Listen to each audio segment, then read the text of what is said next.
If someone believes you cannot understand them, they will eventually tell you everything. That thought crossed my mind the exact second my wife laughed in a language she had always insisted she barely remembered. The annual executive dinner at the hotel overlooking downtown Chicago was supposed to celebrate another successful year for her company. Crystal chandeliers reflected across polished marble floors, servers moved silently between tables, and a jazz trio played softly near the ballroom entrance. I had attended these events for 4 years because Alicia always said spouses were encouraged to come, even though she spent most of the evening networking while I politely introduced myself to strangers. I never minded. I was proud of her career, proud of everything we had built together over 11 years of marriage. That night felt different the moment we walked inside. Alicia seemed unusually nervous. She checked her phone every few minutes, adjusted her dress more often than necessary, and kept scanning the room until her eyes finally settled on her boss, Richard Coleman. He smiled the instant he noticed her, and she smiled back with a warmth I had not seen directed at me in months. I tried convincing myself I was imagining things. People read too much into harmless moments when they were tired. We found our assigned table, exchanged small talk with several managers, and waited for dinner to begin. About 30 minutes later, Alicia leaned closer and whispered that she needed to congratulate Richard on landing a major client. She disappeared before I could answer. I watched her weave through the crowd until they met near a quiet balcony outside the ballroom. They looked around briefly before stepping away from everyone else. Something about that tiny gesture caught my attention. Without thinking, I wandered toward the coffee station nearby, close enough to hear voices but far enough that no one would suspect I was listening. Then Alicia spoke. Not in English. In German. My heartbeat slowed instead of speeding up. Years earlier, before we met, I had lived in Munich while completing graduate research. German had become part of my everyday life. I never advertised it because there had never been a reason to. Alicia knew I had spent time overseas, but she had never asked what language I learned there. She once joked that Americans only spoke English anyway. I smiled and let her believe whatever she wanted. Now I stood only 20 feet away while every word reached me with perfect clarity. Richard spoke first.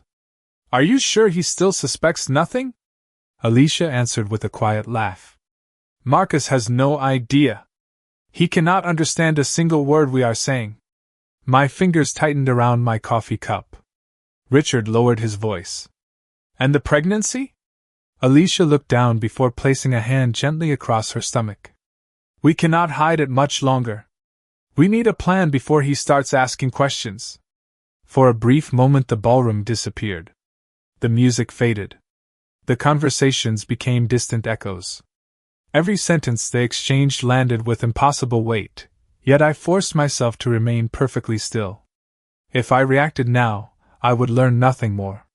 They continued discussing appointments, timing, excuses, and how they believed they could control the situation as long as I remained unaware. Neither of them realized the only advantage they thought they possessed had vanished the instant Alicia opened her mouth. They finished speaking and turned toward the ballroom entrance. Richard straightened his jacket as if nothing unusual had happened. Alicia took a slow breath before forcing another cheerful smile. They walked directly toward me. Richard nodded politely. Alicia looked almost relieved to see me standing there with an untouched cup of coffee. There you are, she said. Ready for dinner? I looked into her eyes, then calmly answered in flawless German. Actually, I have understood every single word since the moment you walked onto that balcony. Either of them moved. Richard stared at me as if he had suddenly forgotten how to breathe, while Alicia searched my face for any sign that I was joking. I simply held her gaze with the same calm expression I had worn all evening. After several long seconds, Richard cleared his throat, muttered something about another guest needing his attention, and walked away without looking back. Alicia watched him disappear before turning to me. Marcus, she said quietly, we should talk. I nodded once. We will. But not here. The ballroom doors opened again as more guests returned to their tables. A waiter passed beside us carrying polished glasses, completely unaware that my entire world had shifted in less than 5 minutes. Alicia reached for my arm, but I gently stepped aside and walked back inside. I refused to create a scene. People smiled as I passed, congratulating Alicia on another successful quarter, complimenting the dinner, laughing over harmless office stories. Every conversation sounded strangely distant. I took my seat and thanked the server when he placed the steak in front of me, although I barely noticed the food. Across the table, Alicia forced polite smiles whenever someone spoke to her, yet I could see the anxiety building behind her eyes. She kept glancing toward me, waiting for an explosion that never came. She did not understand that anger would only help her. Silence gave me something much more valuable. It gave me time. During dessert, I began remembering details that had seemed insignificant only weeks earlier. The late evening meetings that somehow always involved Richard. The sudden business trips that lasted one extra night because of unexpected scheduling changes. The password she added to her phone after insisting for years that married couples should never keep secrets. The way she stopped asking about my day while becoming unusually interested in whether I planned to work from home or go into the office. At the time, I accepted every explanation because trust had always been the foundation of our marriage. Now every memory returned with a different meaning. One by one, the pieces began fitting together into a picture I had never wanted to see. I also remembered something else that now felt strangely important. About 6 months earlier, Alicia had casually asked whether I still remembered any German from my time overseas. I laughed and told her it had been a long time. She smiled with obvious relief before changing the subject almost immediately. At the time, I assumed she was simply making conversation. Now I realized she had probably been testing me. She wanted confirmation that German could safely remain a private language between her and Richard. Instead, she unknowingly built her entire sense of security on a false assumption. When the dinner finally ended, we walked through the hotel lobby together without speaking. Outside, the Chicago skyline reflected across the river while warm summer air drifted through the streets. Alicia unlocked the passenger door before realizing I was standing beside the driver's side instead. "Can we please talk on the way home?" she asked softly. I looked at her for a moment before answering in a calm voice. "No. Tonight I am going to listen. Tomorrow I am going to verify everything I heard. After that, we will have all the time in the world to talk." She lowered her eyes without replying. As I drove through the quiet city streets, I made a decision that surprised even me. I would not accuse anyone based on emotion, and I would not let one painful conversation dictate the rest of my life. If the truth was as serious as it sounded on that balcony, then the truth deserved to be uncovered completely, patiently, and without a single careless mistake. The next morning began with an unfamiliar silence. Alicia woke before I did, but instead of her usual cheerful greeting, I heard only the quiet sound of cabinets opening in the kitchen. By the time I walked downstairs, a cup of coffee was already waiting for me exactly the way I liked it. It was a thoughtful gesture that would have warmed my heart any other day, yet now it felt more like an attempt to restore a version of yesterday that no longer existed. She looked up as I entered. "Marcus, please let me explain." I calmly shook my head. "Not yet." She opened her mouth again before quietly giving up. We ate breakfast across from one another with only the ticking of the kitchen clock filling the room. When I left for work, she softly wished me a good day. I answered politely, but my mind was already focused elsewhere. I had made myself one promise during the drive home the night before. I would separate facts from assumptions. Hearing one conversation in German had revealed something important, but it was still only one moment. If I wanted the truth, I needed more than emotion. I needed a complete timeline. I arrived at my office earlier than usual, yet I accomplished almost nothing during the first hour because memories kept returning with remarkable clarity. Nearly 8 months earlier, Alicia had started volunteering for projects that required frequent meetings with Richard. At the time, I admired her ambition. 5 months ago, she suddenly became protective of her work calendar, saying confidential projects prevented her from discussing details. 3 months ago, she began declining weekend visits with my parents because she claimed deadlines were becoming overwhelming. I had accepted every explanation without hesitation because trust had always come naturally to me. Looking back now, every change had appeared gradually enough to avoid raising suspicion. During lunch, I opened the family calendar stored on my laptop. I compared dates from business dinners, conferences, and weekend events with photographs saved on my phone. Patterns slowly emerged. Richard attended almost every event Alicia claimed was mandatory, even when his presence had never been mentioned beforehand. Several overnight conferences had also coincided with weekends when she insisted hotel rooms were fully booked, making it impossible for spouses to attend. None of this proved wrongdoing by itself, but together it formed a sequence that deserved closer attention. Later that afternoon, I remembered another detail that had seemed meaningless until now. About 2 months earlier, Alicia received a package delivered while she was at work. It contained a German-language parenting guide. When I jokingly asked why someone would send us a book written in German, she laughed and said the shipping company must have made a mistake.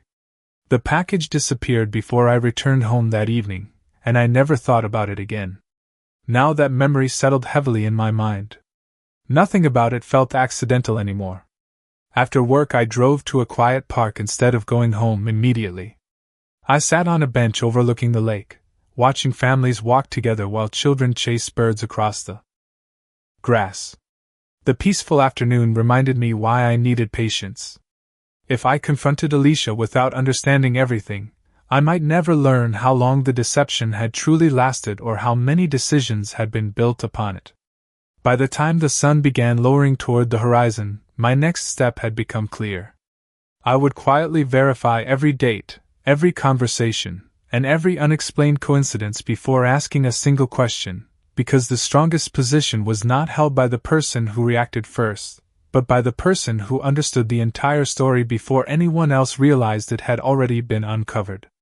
Over the next several days, I changed nothing about my routine, and that was exactly what made the difference. I left for work at the same time every morning, sent Alicia the same good morning message I always had, and even asked about her meetings as though nothing unusual had happened. She seemed relieved by my normal behavior, but I noticed something else. She had become unusually careful whenever her phone lit up. Sometimes she would glance at the screen and immediately place it face down. Other times she excused herself to another room before answering a call. None of those actions proved anything by themselves, but they confirmed that my decision to remain patient had been the right one. Instead of searching for reasons to be angry, I focused on building an accurate timeline. Every evening after Alicia went to bed, I reviewed old calendar entries, credit card statements, travel receipts, and family photos stored in cloud backups. I was surprised by how much ordinary life quietly documented itself. Restaurant reservations matched conference dates. Parking receipts matched office events. Hotel invoices matched weekends that had once sounded perfectly reasonable. One evening I noticed that nearly every overnight business trip had been approved personally by Richard, even when other department managers had been available. Another detail caught my attention. Alicia had started studying German much more seriously about a year earlier. She originally told me she wanted to surprise international clients by speaking their language during meetings. I even encouraged her, buying her a premium language course as an anniversary gift because I thought it would help her career. Looking back now, I realized she had almost never practiced German around me. Whenever I entered the room, the lessons stopped. At the time, I assumed she felt embarrassed about making mistakes. Now I wondered if she simply did not want me to hear the conversations she was practicing. The following Friday, an unexpected opportunity arrived without me looking for it. One of my longtime college friends, Daniel Brooks, happened to work in the same office building as Alicia, although for a completely different company. We met for lunch every few months, and that afternoon he casually mentioned seeing Alicia and Richard leaving the building together on several occasions after normal business hours. Daniel smiled as he described it because he assumed they were working late on important projects. I simply nodded and asked whether many employees stayed that late. He thought for a moment before answering that most floors were usually empty by 6:30 in the evening except for Richard's executive office. Daniel had no idea how meaningful that simple observation was. He was not offering gossip. He was only sharing what he believed to be an ordinary workplace routine. That conversation strengthened my resolve to avoid assumptions. Every new fact either supported or challenged what I already knew, and I wanted the complete picture before making any decision about my marriage. Later that night, Alicia asked whether everything was all right between us. I looked at her and answered honestly, "I am still thinking." She lowered her eyes before quietly saying she wished she could change the past few days.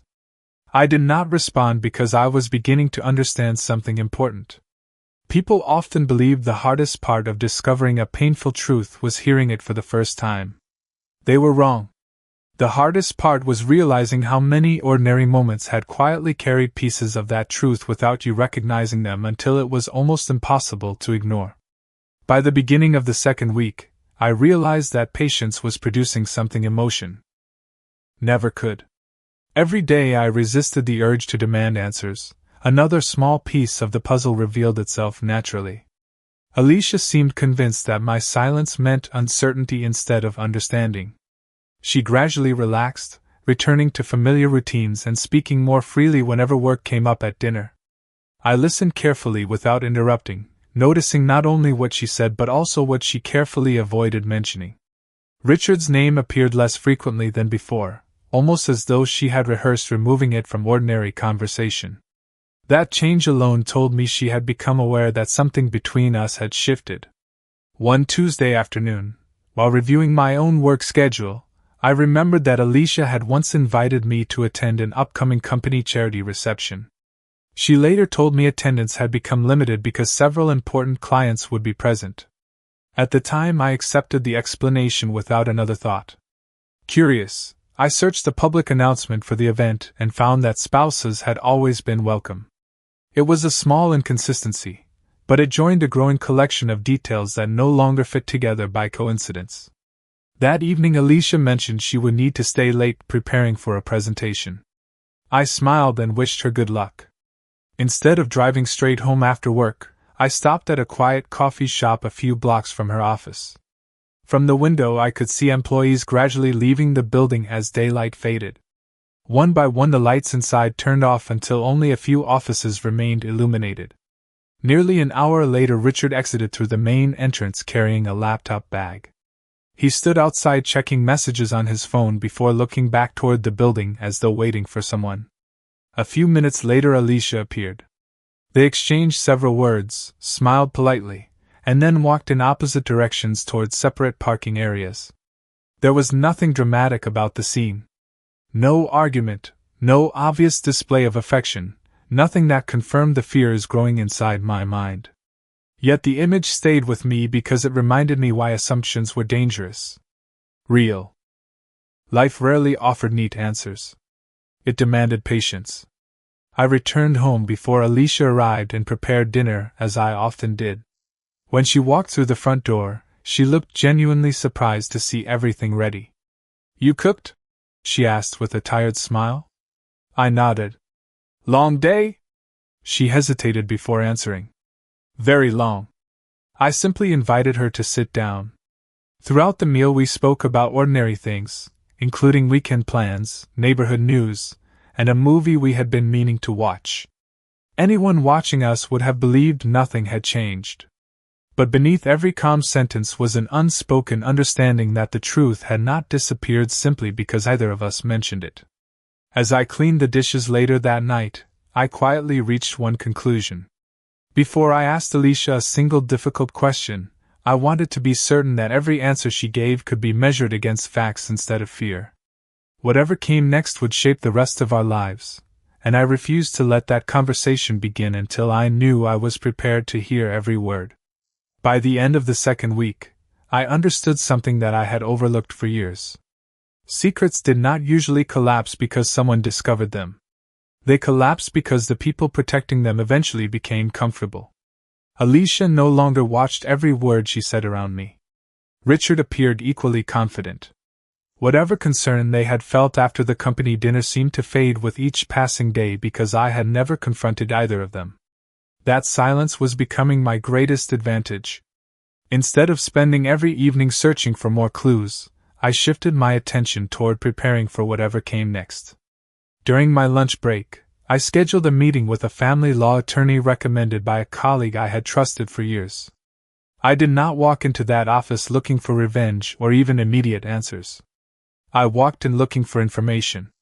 The attorney listened carefully as I explained that I was gathering facts before making any life-changing decision.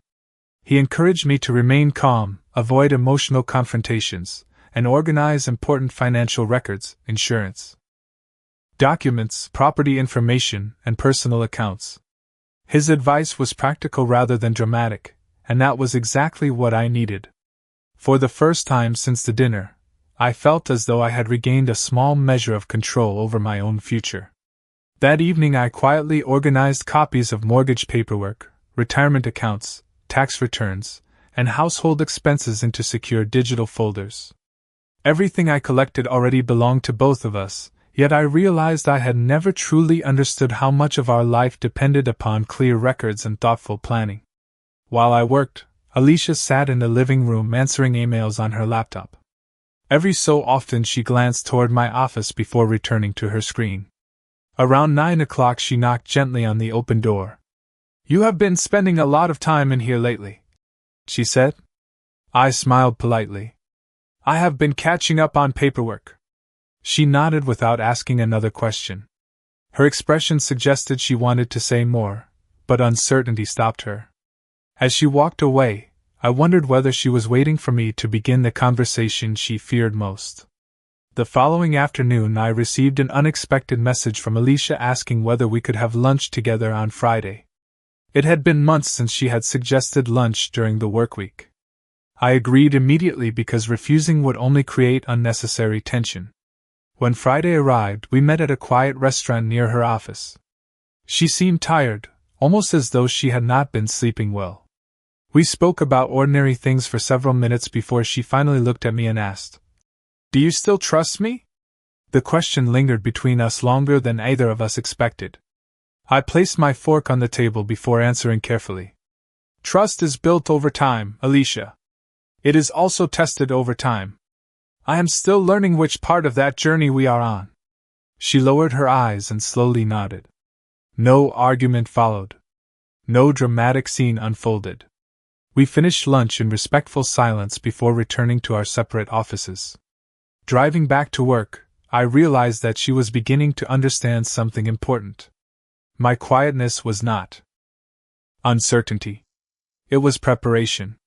Every day that passed without confrontation gave me another opportunity to replace assumptions with facts, and I had no intention of making the biggest decision of my life until I was absolutely certain that I understood the entire story from beginning to end.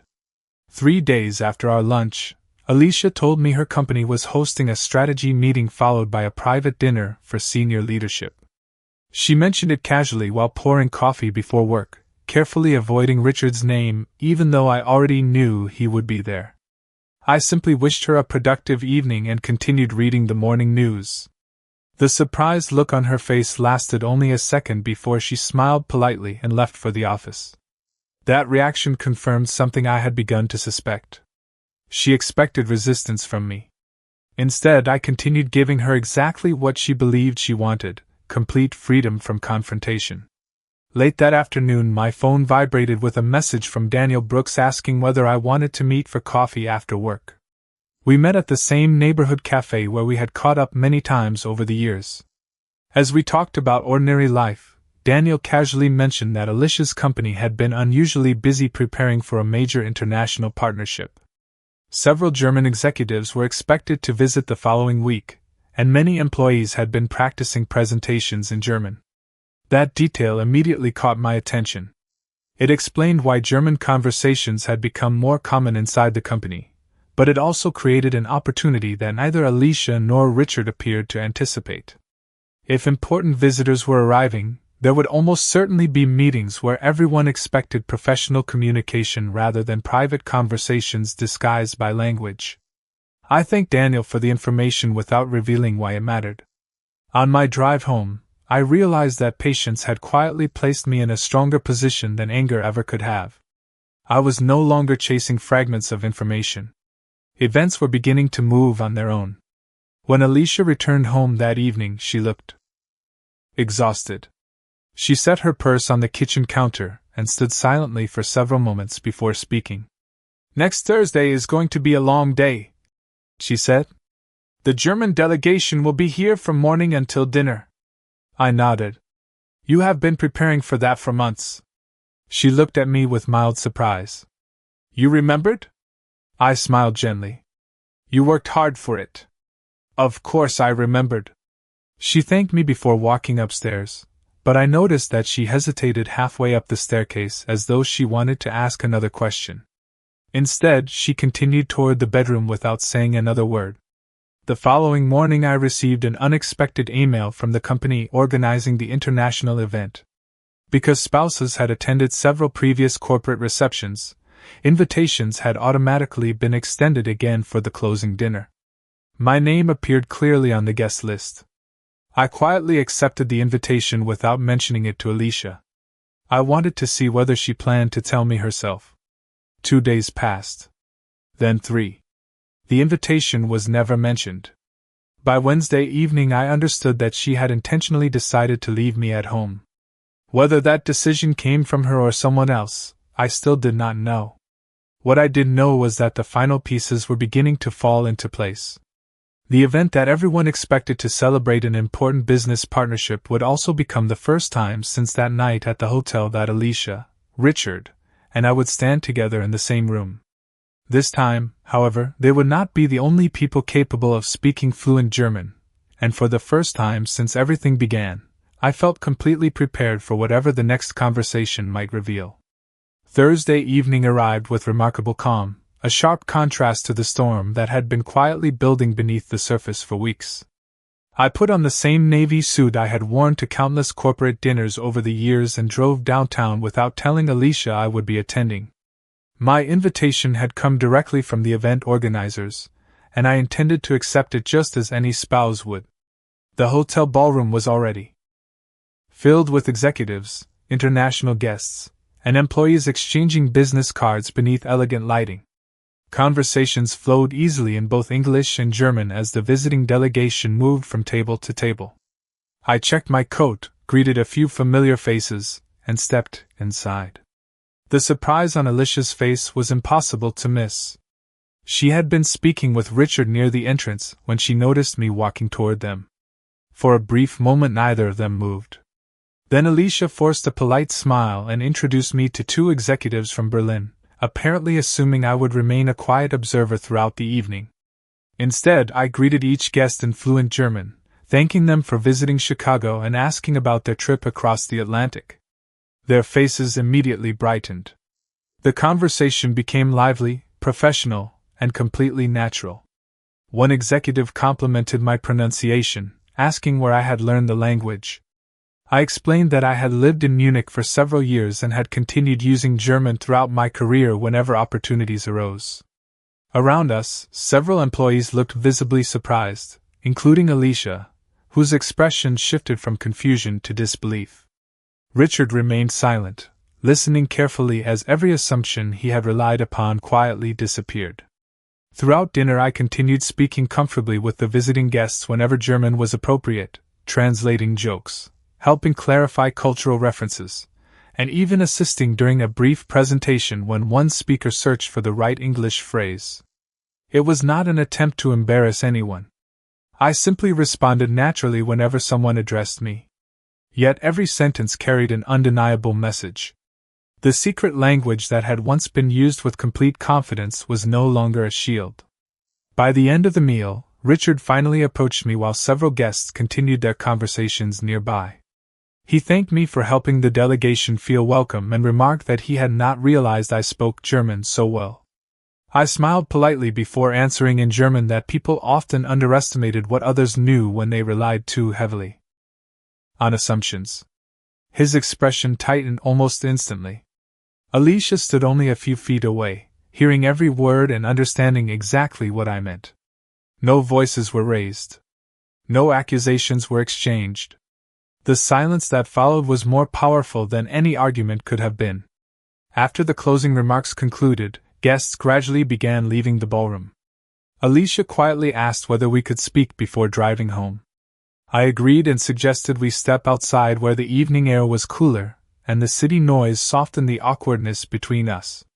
Standing beside the river, she looked at me with tired eyes and admitted that she should never have assumed I would remain in the dark simply because she believed I did not understand the language. I answered calmly that language had never been the real issue. Trust had been. Words spoken in German, English, or any other language carried the same weight once they reached the person who deserved honesty from the beginning. She lowered her head without trying to argue, and in that quiet moment both of us understood that the conversation we had postponed for weeks could no longer be delayed. We drove home without turning on the radio. The city lights slipped across the windshield while either of us rushed to fill the silence. For the first time in weeks, there was nothing left to postpone. When we reached the house, Alicia asked if we could sit on the back porch before going inside. The evening air was cool, and the neighborhood was quiet except for the distant sound of sprinklers watering nearby lawns. She folded her hands together and took a long breath before speaking. "I made a terrible mistake," she said softly. "Not just by believing you did not understand German, but by believing I could solve difficult problems by keeping them from you." I listened without interrupting. She admitted that the conversations I had overheard had grown out of fear and poor judgment. Instead of bringing sensitive personal matters to the person who should have heard them first, she had allowed workplace conversations and private worries to replace honest communication at home. She apologized for every assumption she had made about me, especially the belief that I would never discover what had been hidden behind another language. When she finished, I remained quiet for several moments before answering. "The hardest part was never hearing German," I said. "The hardest part was realizing that somewhere along the way, we stopped believing honesty was the safest choice." Tears formed in her eyes, but she did not argue. She simply nodded because she understood exactly what I meant. Over the next several days we had a series of long, respectful conversations. Some were difficult. Others were surprisingly peaceful. Instead of trying to rewrite the past, we focused on understanding how trust had gradually been replaced by assumptions, avoidance, and silence. I also met once more with the attorney, not because I had already decided what the future would look like, but because I wanted every decision to come from clarity rather than emotion. Knowing my options gave me confidence, even if I ultimately chose a different path.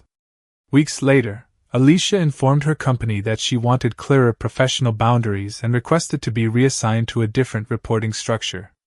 The change did not erase everything that had happened, but it reflected a willingness to accept responsibility for rebuilding credibility through actions instead of promises. As for me, I discovered something unexpected through the entire experience. Strength was not found in delivering the perfect comeback or proving someone wrong in front of a crowd. Real strength came from refusing to let anger make permanent decisions on behalf of temporary emotions. Looking back, people often ask what the most important moment of that entire story was. They expect me to say it was the sentence I spoke in fluent German that left everyone speechless. It was memorable, but it was not the moment that changed my life. The real turning point happened much later, when I realized that understanding another language had never been my greatest advantage. Patience was. Remaining calm long enough to separate facts from fear allowed me to see my situation clearly, protect my future thoughtfully, and choose my next steps without regret. Sometimes, life changes because of one unexpected conversation. Sometimes it changes because of what you decide to do after that conversation ends. I cannot control the assumptions other people make about me, but I can control whether I respond with wisdom or impulse. In the end, that choice became the foundation of the life I built afterward, and it reminded me that respect, honesty, and quiet confidence will always speak more powerfully than the loudest argument ever could.